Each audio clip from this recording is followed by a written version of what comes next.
Recently, we told you on this program about the wave of demographic change that has transformed the city of Hazleton, Pennsylvania. In the year 2000, Hazleton was less than 2% Hispanic. Today, thanks to mass immigration, Hazleton is majority Hispanic. More than half of the residents there speak a language other than English at home. Now, we got those numbers from a recent piece in National Geographic, which quoted lifelong Hazleton residents as saying they no longer recognized their own hometown. They didn't hate immigrants. Most Americans like immigrants. But this was too much change. In fewer than 20 years, the culture their parents and grandparents had built evaporated. They never asked for any of that. It was just imposed on them. They were bewildered, understandably. But not everyone understands or even cares. This morning, CNN ran a hit piece on that segment. Writer Ron Brownstein described it as, quote, an extraordinary screed against diversity, whatever that means. He suggested we were bigots for talking about the subject at all. This, of course, is how you bully people into being quiet while you permanently change their country. And usually it works because nobody wants the headache of that. But in this case, it's an important enough topic that we're going to go a little deeper on it. What happened in Hazleton is happening around the country. Neighborhoods transformed forever with no public debate. What's interesting is where this is not happening, in the neighborhoods where the people who make these decisions live. Here's some numbers. In Storm Lake, Iowa, only a tiny percentage of the population was foreign-born just 25 years ago. Now more than half of all residents of Storm Lake don't speak English at home. Hamtramck, Michigan had 2 Bangladeshi residents in 1990. Today, that city is majority Muslim. Fewer than 40% of the people who live there speak English at home. In his CNN piece, Ron Brownstein suggests this whole conversation is about white fear. Liberals often say that. Almost always they say that, probably to hide the truth of it, which is that the starkest effects of mass immigration don't take place in white neighborhoods. They take place where native-born African Americans live. For example, not so long ago, Compton, California, the famous Compton, was the largest black community west of the Mississippi. Today, only a third of Compton's population is African American. The rest is Hispanic. That's huge change. That's massive dislocation. Nobody talks about it. People like Ron Brownstein shout them into silence. But it's real, and for a lot of people who used to live there, it's traumatic.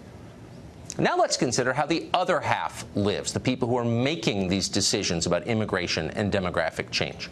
Are their neighborhoods changing like Hazleton and Storm Lake and Compton? Come on, you know the answer to that.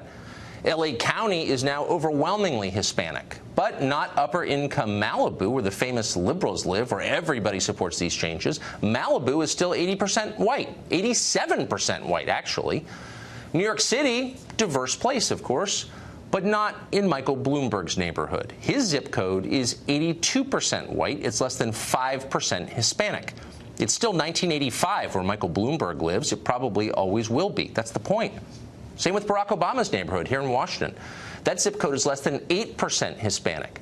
Meanwhile, just across the river in the suburbs in Virginia, more Spanish speaking every year. Obama loves that. He just doesn't want to live near it.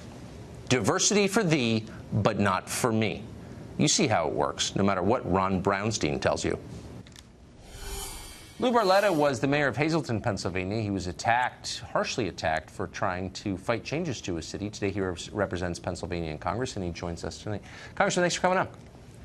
Good to be here, Tucker. So I just want to restate, because I don't think you can say it enough, that I think most people like immigrants because most immigrants are great, including the ones in your hometown.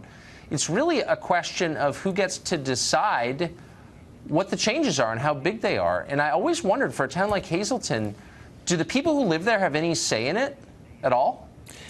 No, they didn't have any say in it, Tucker, and I was at the forefront of that issue in Hazleton, where we saw a very sudden migration of newcomers coming into the city with no real explanation as to why it was happening and why Hazleton. And it is startling for a community to see a change like that. And to give you a good example, in the year 2000, English as the second language in the Hazleton area school district, the budget, it was $500. 5 years later, it was $1.5 million.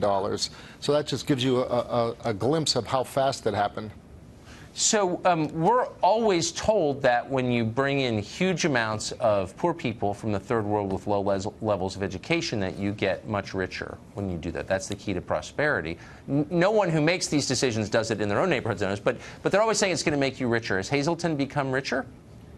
No, and quite the opposite. It becomes much more difficult when your income tax goes down. Our population grew by 50%, but our tax revenue stayed the same, and that's when we realized we not only had an illegal immigration problem on top of it all, but no, when people are coming in and are of the lower income or the lower end of the economic ladder, it's less tax money that you're getting, and it becomes more difficult to provide services. So why do all the experts like Ron Brownstein at CNN say that you're a bigot if you have concerns? And they're telling you that you're richer and happier. Why won't you admit it? Sure. I had this discussion. I was on a panel with Mayor Bloomberg at one time when he said, New York City's economy would crash if it didn't have illegal immigrants. Who would wash our dishes? Who would bus our tables? Who would clean our hotel rooms? But in small towns like Hazleton, where it's very transparent, it's an entire different story. Yeah, it is. And I noticed that Michael Bloomberg's census tract in New York is like 5% Hispanic. So he's a hypocrite like the rest of them. You are not, though, Congressman. Thank you for joining us. Thank you.